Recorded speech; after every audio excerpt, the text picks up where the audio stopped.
everybody, my name's Kelly and welcome to my channel. I'm here with another video in my 7 Days of Beauty and the Beast series, the rest of which I will leave linked down below. This is a week of Beauty and the Beast themed videos to coincide with the cinema release of the new live action starring Emma Watson. And I'm here today to review 3 adult retellings, starting with The Beast's Garden by Kate Forsyth. The Beast's Garden is an adult historical novel about a young singer called Ava who lives in 1939 Germany.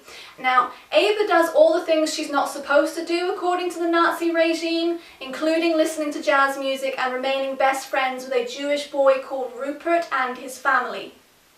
One night she meets a Nazi officer called Leo, and it's a night of extreme violence against the Jews, whose situation only gets worse from there.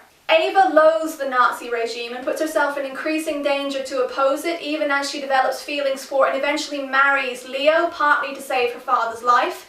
Then she discovers that Leo is actually part of a plot to assassinate Hitler. I gave this book 4 out of 5 stars. It was slow but steady, and I got really caught up in the inexorable pace of impending war. It was also incredibly well researched and all the more harrowing because of it. The descriptions are incredibly vivid and detailed, horribly and horrifically so in fact, and it just goes to highlight the fact that the truth of our world and our history is so far beyond any fiction we can come up with. Besides the historical account, this book starts off with a wonderful, breathless romance, which is potentially a little bit insta-lovey, but I think given the situation that they find themselves in, that's pretty realistic.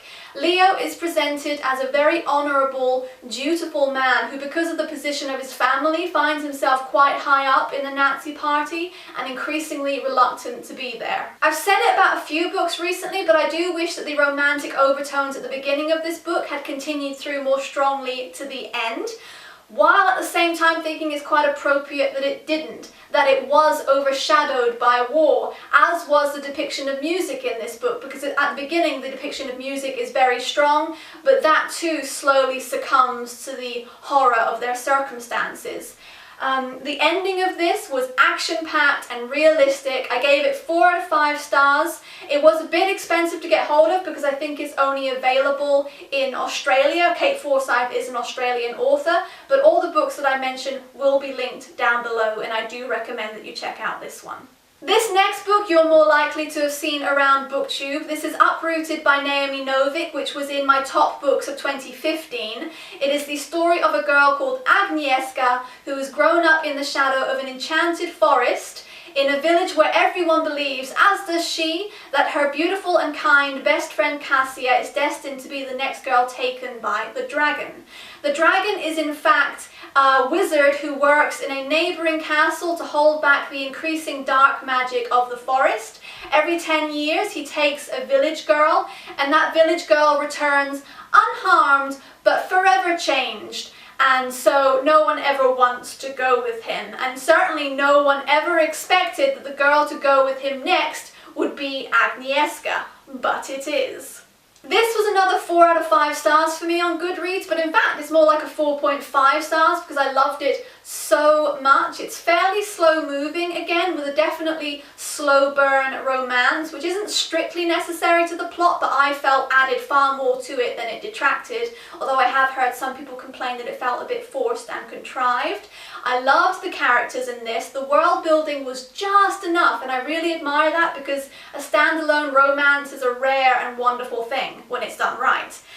The best part of this book by far was the description of magic, the actual mechanics of using magic. You get inside the head of one of the characters as they use magic, and the description of the actual spell casting, the word weaving, is just so vivid. You can actually believe that this magic system could exist in the real world. It's very instinctual and I loved it. Finally, I have another adult fantasy. This one is by an author called Juliet Marillier, who is responsible for one of my favourite books of all time, which is called Daughter of the Forest. This book is called Heart's Blood.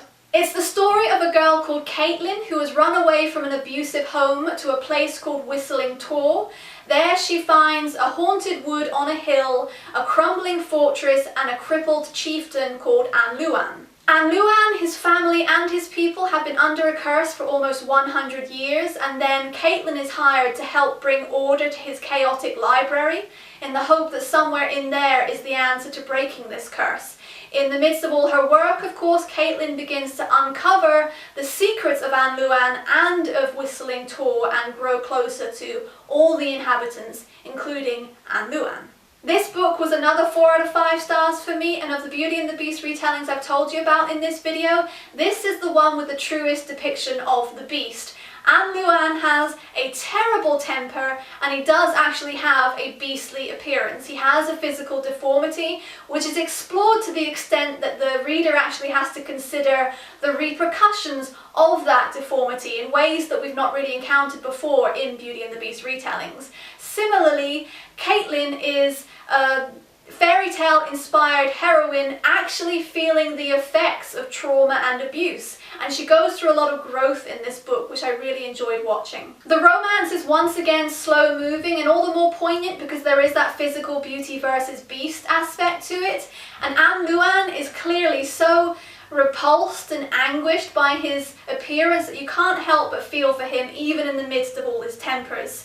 The setting feels quite supernatural and spectral. There were scenes where I was reminded of the battle in Lord of the Rings when the ghost army is fighting. It's quite unusual and definitely recommended. So those are the 3 Beauty and the Beast retellings I had to tell you about today. Let me know in the comments down below what you thought and if you plan on picking any of them up. Do also check out the other videos in this series for more recommendations. Give this video a thumbs up if you liked it and subscribe to see the next one. I shall hope to see you there. Bye!